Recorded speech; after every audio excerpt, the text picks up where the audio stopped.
Agnes Gray by Anne Brontë. Chapter 11. The Cottagers.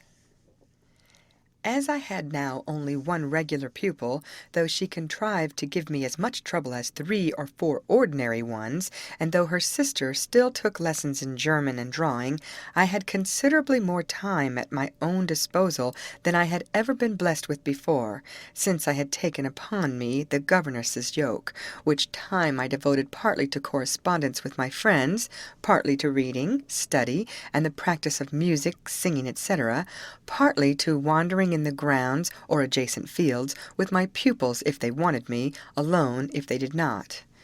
Often, when they had no more agreeable occupation at hand, the Misses Murray would amuse themselves with visiting the poor cottagers on their father's estate, to receive their flattering homage, or to hear the old stories or gossiping news of the garrulous old women, or perhaps to enjoy the purer pleasure of making the poor people happy with their cheering presents and their occasional gifts, so easily bestowed, so thankfully received.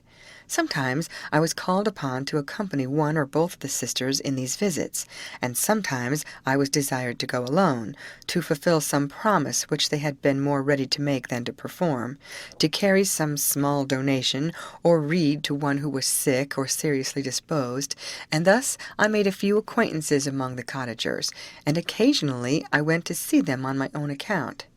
I generally had more satisfaction in going alone than with either of the young ladies, for they, chiefly owing to their defective education, comported themselves towards their inferiors in a manner that was highly disagreeable for me to witness.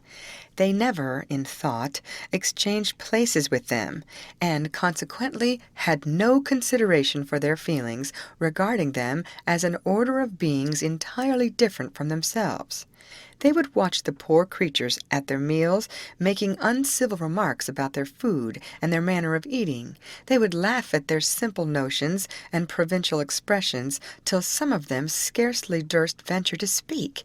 They would call the grave elderly men and women old fools and silly old blockheads to their faces, and all this without meaning to offend. I could see that the people were often hurt and annoyed by such conduct, though their fear of the grand ladies prevented them from testifying any resentment, but they never perceived it. They thought that, as these cottagers were poor and untaught, they must be stupid and brutish, and as long as they, their superiors, condescended to talk to them, and to give them shillings and half-crowns, or articles of clothing, they had a right to amuse themselves, even at their expense, and the people must adore them as angels of light, condescending to minister to their necessities and enlighten their humble dwellings. I made many and various attempts to deliver my pupils from these delusive notions without alarming their pride, which was easily offended and not soon appeased, but with little apparent result, and I know not which was the more reprehensible of the two. Matilda was more rude and boisterous, but from Rosalie's womanly age and ladylike exterior better things were expected, yet she was as provokingly careless and inconsiderate as a giddy child of 12. One bright day in the last week of February, I was walking in the park, enjoying the threefold luxury of solitude, a book, and pleasant weather, for Miss Matilda had set out on her daily ride, and Miss Murray was gone in the carriage with her mamma to pay some morning calls. But it struck me that I ought to leave these selfish pleasures, and the park with its glorious canopy of bright blue sky, the west wind sounding through its yet leafless branches, the snow wreaths still lingering in its hollows, but melting fast beneath the sun, and the graceful deer browsing on its moist herbage already assuming the freshness and verdure of spring, and go to the cottage of one Nancy Brown, a widow, whose son was at work all day in the fields, and who was afflicted with an inflammation in the eyes, which had for some time incapacitated her from reading. To her own great grief, for she was a woman of a serious, thoughtful turn of mind, I accordingly went, and found her alone, as usual, in her little, close, dark cottage, redolent of smoke and confined air, but as tidy and clean as she could make it. She was seated beside her little fire, consisting of a few red cinders and a bit of stick, busily knitting, with a small sackcloth cushion at her feet, placed for the accommodation of her gentle friend the cat, who was seated thereon, with her long tail half encircling her velvet paws, and her half-closed eyes dreamily gazing on the low, crooked fender. "Well, Nancy, how are you to-day?" "Why, middlin', miss. I myseln, my eyes is no better, but I'm a deal easier in my mind nor I have been," replied she, rising to welcome me with a contented smile, which I was glad to see, for Nancy had been somewhat afflicted with religious melancholy. I congratulated her upon the change. She agreed that it was a great blessing, and expressed herself right down thankful for it, adding, "If it please God to spare my sight, and make me so as I can read my Bible again, I think I shall be as happy as a queen." "I hope he will, Nancy," replied I, "and meantime I'll come and read to you now and then, when I have a little time to spare." With expressions of grateful pleasure, the poor woman moved to get me a chair, but as I saved her the trouble, she busied herself with stirring the fire and adding a few more sticks to the decaying embers, and then, taking her well-used Bible from the shelf, dusted it carefully and gave it me. On my asking if there was any particular part she should like me to read, she answered, "Well, Miss Grey, if it's all the same to you, I should like to hear that chapter in the first epistle of St. John that says, 'God is love, and he that dwelleth in love dwelleth in God, and God in him.'" With a little searching, I found these words in the 4th chapter. When I came to the 7th verse, she interrupted me, and with needless apologies for such a liberty, desired me to read it very slowly, that she might take it all in, and dwell on every word, hoping I would excuse her, as she was but a simple body. "The wisest person," I replied, "might think over each of these verses for an hour, and be all the better for it, and I would rather read them slowly than not." Accordingly, I finished the chapter as slowly as need be, and at the same time as impressively as I could. My auditor listened most attentively all the while, and sincerely thanked me when I had done. I sat still about half a minute to give her time to reflect upon it, when, somewhat to my surprise, she broke the pause by asking me how I liked Mr. Weston. "I don't know," I replied, a little startled by the suddenness of the question. "I think he preaches very well." "Aye, he does so, and he talks well, too." "Does he?"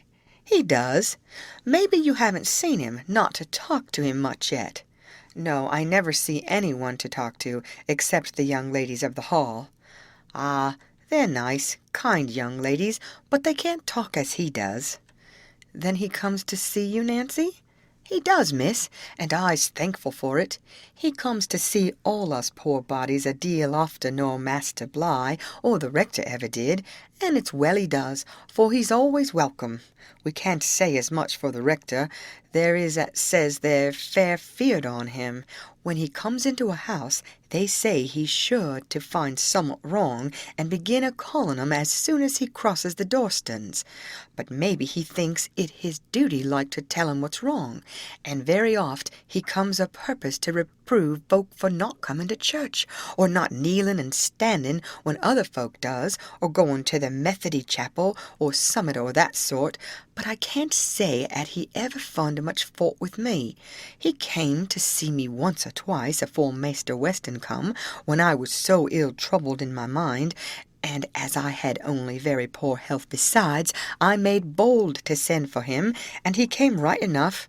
I was sore distressed, Miss Grey. Thank God it's o'ered now, but when I took my Bible, I couldn't get no comfort of it at all. That very chapter you've just been reading troubled me as much as aught.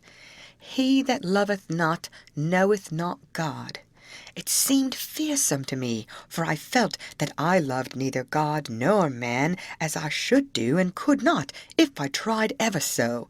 And the chapter of 4, where it says, "He that is born of God cannot commit sin."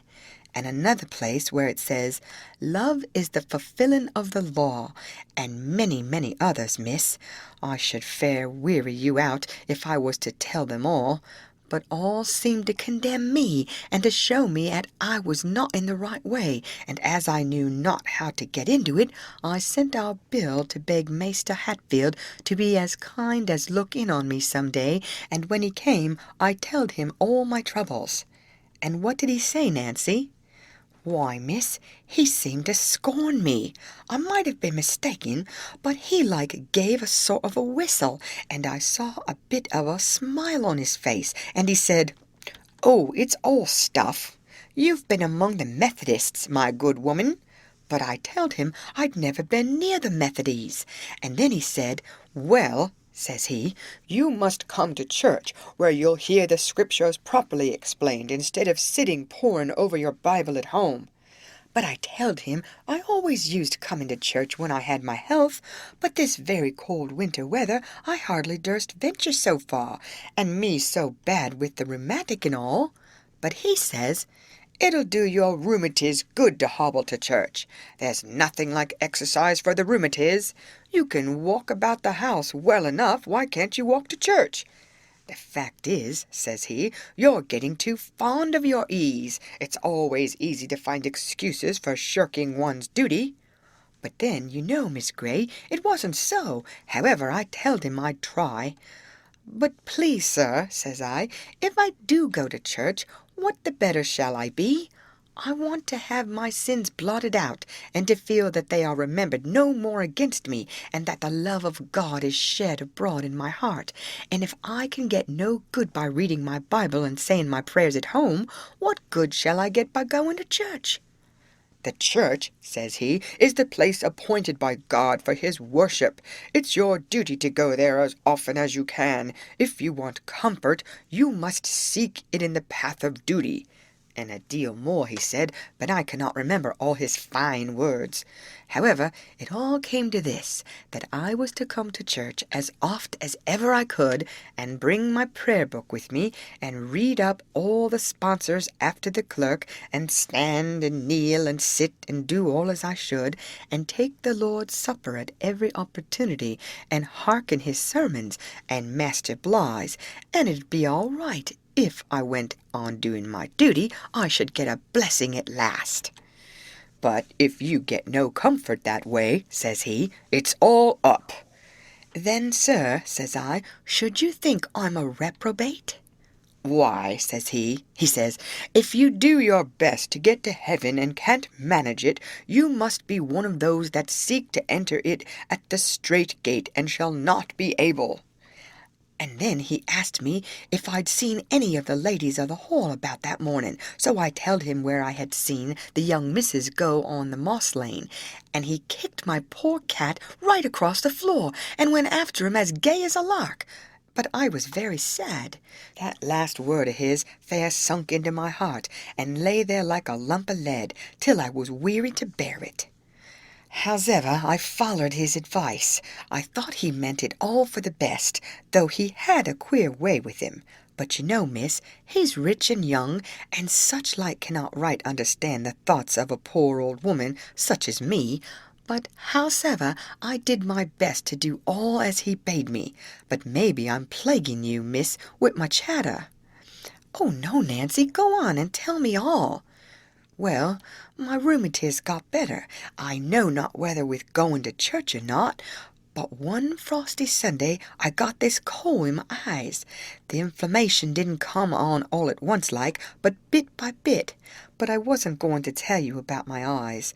I was talking about my trouble of mind, and to tell the truth, Miss Grey, I don't think it was anyways eased by coming to church, not to speak on at least. I like got my health better, but that didn't mend my soul. I hearkened and hearkened to ministers, and read at my prayer book, but it was all like sounding brass and a tinkling cymbal. The sermons I couldn't understand, and the prayer book only served to show me how wicked I was, that I could reach such good words and never be no better for it, and often feel it a sore labor and a heavy task beside, instead of a blessing and a privilege as all good Christians does. It seemed like as all were barren and dark to me. And then them dreadful words, "Many shall seek to enter in, and shall not be able." They like as they fair dried up my spirit. But one Sunday, when Maester Hatfield gave out about the sacrament, I noticed where he said, "If there be any of you that cannot quiet his own conscience, but requireth further comfort or counsel, let him come to me, or some other discreet and learned minister of God's word, and open his grief." So next Sunday morning afore service I just looked into the vestry and began a-talking to the rector again.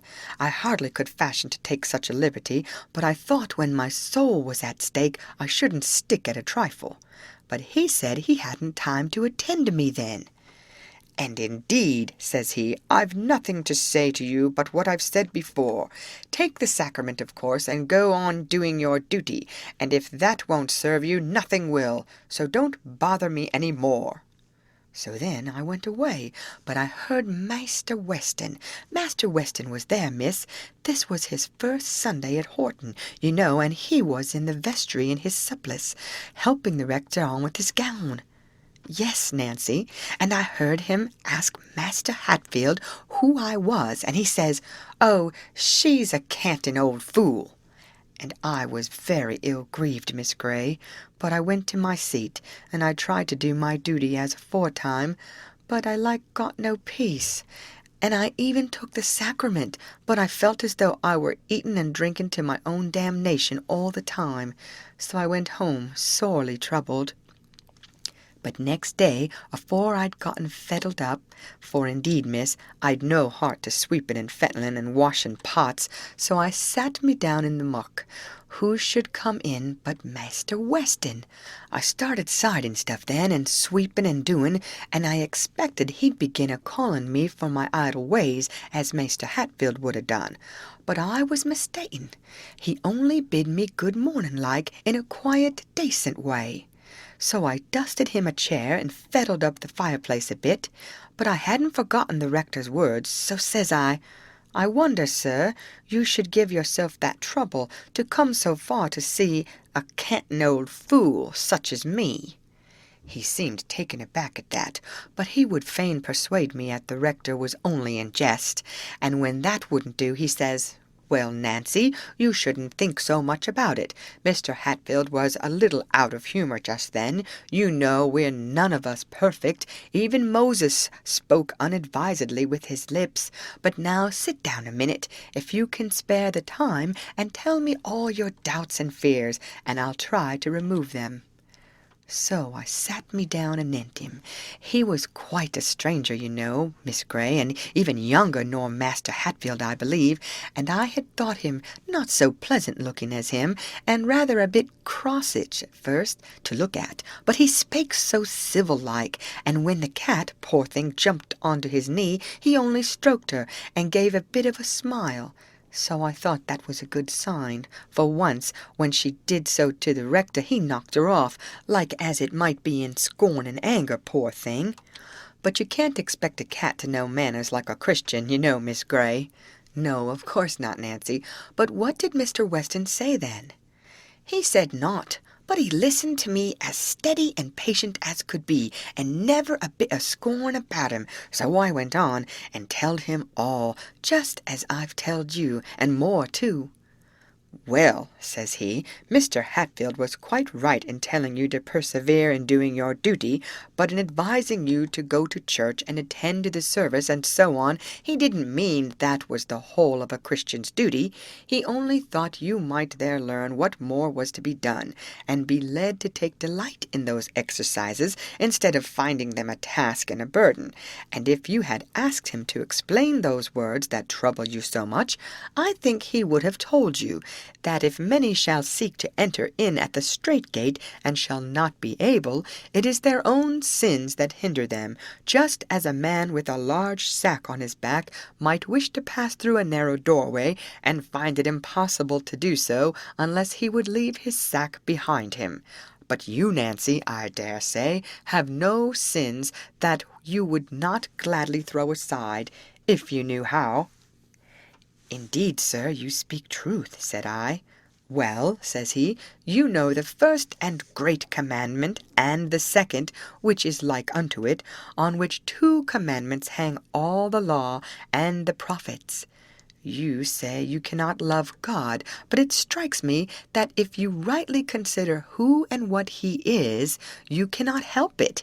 He is your Father, your best friend. Every blessing, everything good, pleasant, or useful comes from him, and everything evil, everything you have reason to hate, to shun, or to fear, comes from Satan, his enemy as well as ours. And for this cause was God manifest in the flesh, that he might destroy the works of the devil. In one word, God is love. And the more of love we have within us, the nearer we are to him, and the more of his Spirit we possess." "Well, sir," I said, "if I can always think on these things, I think I might well love God. But how can I love my neighbors when they vex me, and be so contrary and sinful as some of 'em is?" "It may seem a hard matter," says he, "to love our neighbors, who have so much of what is evil about them, and whose faults so often awaken the evil that lingers within ourselves. But remember that he made them, and he loves them, and whosoever loveth him that begat, loveth him that is begotten also. And if God so loveth us, that he gave his only begotten Son to die for us, we ought also to love one another. But if you cannot feel positive affection for those who do not care for you, you can at least try to do to them as you would they should do unto you. You can endeavor to pity their failings and excuse their offenses, and to do all the good you can to those about you. And if you accustom yourself to this, Nancy, the very effort itself will make you love them in some degree, to say nothing of the goodwill your kindness would beget in them, though they might have little else that is good about them.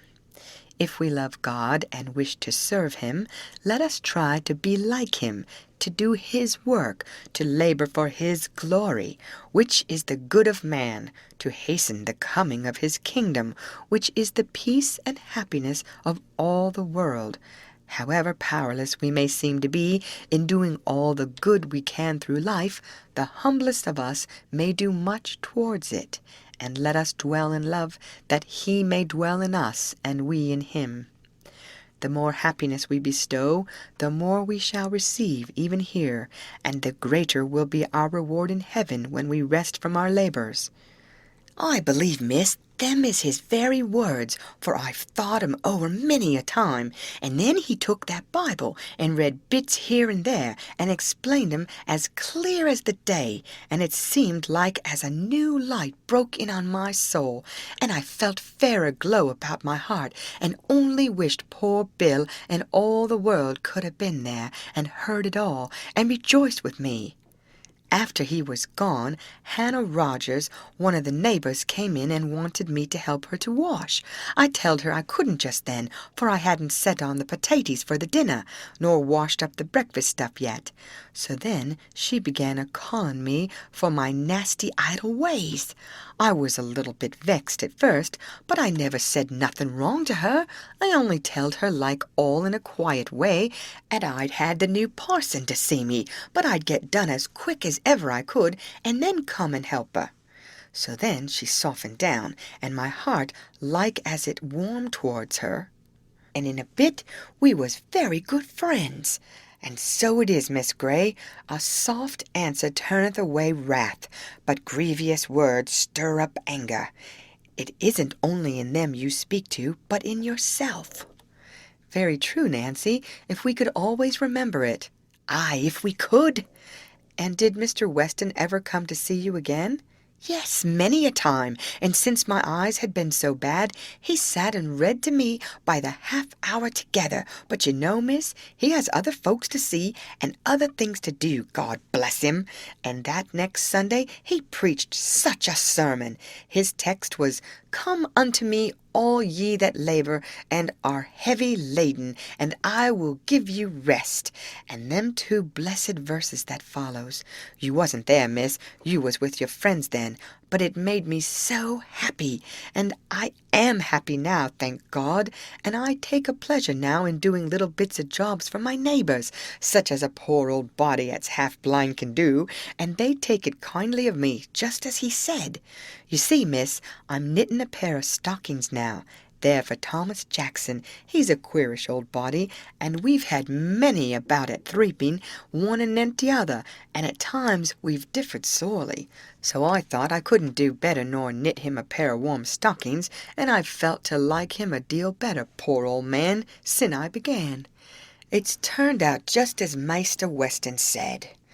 Well, I'm very glad to see you so happy, Nancy, and so wise. But I must go now. I shall be wanted at the hall, said I, and bidding her good-bye, I departed, promising to come again when I had time, and feeling nearly as happy as herself. At another time I went to read to a poor laborer who was in the last stage of consumption. The young ladies had been to see him, and somehow a promise of reading had been extracted from them, but it was too much trouble, so they begged me to do it instead. I went willingly enough, and there, too, I was gratified with the praises of Mr. Weston, both from the sick man and his wife. The former told me that he derived great comfort and benefit from the visits of the new parson, who frequently came to see him, and was another guest sort of man to Mr. Hatfield, who, before the other's arrival at Horton, had now and then paid him a visit, on which occasions he would always insist upon having the cottage door kept open to admit the fresh air for his own convenience, without considering how it might injure the sufferer, and having opened his prayer-book and hastily read over a part of the service for the sick, would hurry away again. If he did not stay to administer some harsh rebuke to the afflicted wife, or to make some thoughtless, not to say heartless observation, rather calculated to increase than diminish the troubles of the suffering pair. "Whereas," said the man, "Master Weston will pray with me quite in a different fashion, and talk to me as kind as aught, and oft read to me too, and sit beside me just like a brother." "Just for all the world," exclaimed his wife, "and about a 3 weeks sin, when he seed how poor Jem shivered with cold, and what pitiful fires we kept, he axed if our stock o' coals was nearly done. I telled him it was, and we was ill set to get more, but you know, Mum, I didn't think o' him helping us. But howsever, he sent us a sack o' coals next day, and we've had good fires ever sin, and a great blessing it is this winter time. But that's his way, Miss Grey. When he comes into a poor body's house a-seeing sick folk, he like notices what they most stand in need on, and if he thinks they can't readily get it theirsel'n, he never says nought about it, but just gets it for 'em. And it isn't everybody 'at do that, 'at has as little as he has, for you know, Mum, he's not at all to live on but what he gets fra the rector, and that's little enough, they say." I remembered then, with a species of exultation, that he had frequently been styled a vulgar brute by the amiable Miss Murray, because he wore a silver watch, and clothes not quite so bright and fresh as Mr. Hatfield's. In returning to the lodge, I felt very happy, and thanked God that I had now something to think about, something to dwell on, as a relief from the weary monotony, the lonely drudgery of my present life. For I was lonely. Never from month to month, from year to year, except during my brief intervals of rest at home, did I see one creature to whom I could open my heart, or freely speak my thoughts with any hope of sympathy, or even comprehension. Never one, unless it were poor Nancy Brown, with whom I could enjoy a single moment of real social intercourse, or whose conversation was calculated to render me better, wiser, or happier than before, or who, as far as I could see, could be greatly benefited by mine. My only companions had been unamiable children and ignorant, wrong-headed girls, from whose fatiguing folly unbroken solitude was often a relief most earnestly desired and dearly prized. But to be restricted to such associates was a serious evil, both in its immediate effects and the consequences that were likely to ensue. Never a new idea or stirring thought came to me from without, and such as rose within me were, for the most part, miserably crushed at once, or doomed to sicken or fade away, because they could not see the light. Habitual associates are known to exercise a great influence over each other's minds and manners. Those whose actions are forever before our eyes, whose words are ever in our ears, will naturally lead us, albeit against our will, slowly, gradually, imperceptibly perhaps, to act and speak as they do. I will not presume to say how far this irresistible power of assimilation extends, but if one civilized man were doomed to pass a dozen years amid a race of intractable savages, unless he had power to improve them, I greatly question whether, at the close of that period, he would not have become at least a barbarian himself. And I, as I could not make my young companions better, feared exceedingly that they would make me worse, would gradually bring my feelings, habits, capacities to the level of their own, without, however, imparting to me their light-heartedness and cheerful vivacity. Already I seemed to feel my intellect deteriorating, my heart petrifying, my soul contracting, and I trembled lest my very moral perceptions should become deadened, my distinctions of right and wrong confounded, and all my better faculties be sunk, at last, beneath the baneful influence of such a mode of life. The gross vapors of earth were gathering around me and closing in upon my inward heaven, and thus it was that Mr. Weston rose at length upon me, appearing like the morning star in my horizon, to save me from the fear of utter darkness, and I rejoiced that I had now a subject for contemplation that was above me, not beneath. I was glad to see that all the world was not made up of Bloomfields, Murrays, Hatfields, Ashbys, etc., and that human excellence was not a mere dream of the imagination.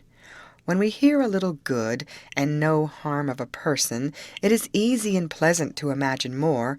In short, it is needless to analyze all my thoughts, but Sunday was now become a day of peculiar delight to me. I was now almost broken in to the back corner in the carriage, for I liked to hear him, and I liked to see him too, though I knew he was not handsome, or even what is called agreeable in outward aspect, but certainly he was not ugly. In stature he was a very little above the middle size. The outline of his face would be pronounced too square for beauty, but to me it announced decision of character. His dark brown hair was not carefully curled, like Mr. Hatfield's, but simply brushed aside over a broad white forehead. The eyebrows, I suppose, were too projecting, but from under those dark brows there gleamed an eye of singular power, brown in color, not large, and somewhat deep-set, but strikingly brilliant and full of expression. There was character, too, in the mouth, something that bespoke a man of firm purpose and an habitual thinker, and when he smiled— but I will not speak of that yet, for at the time I mention I had never seen him smile, and indeed his general appearance did not impress me with the idea of a man given to such a relaxation, nor of such an individual as the Cottagers described him.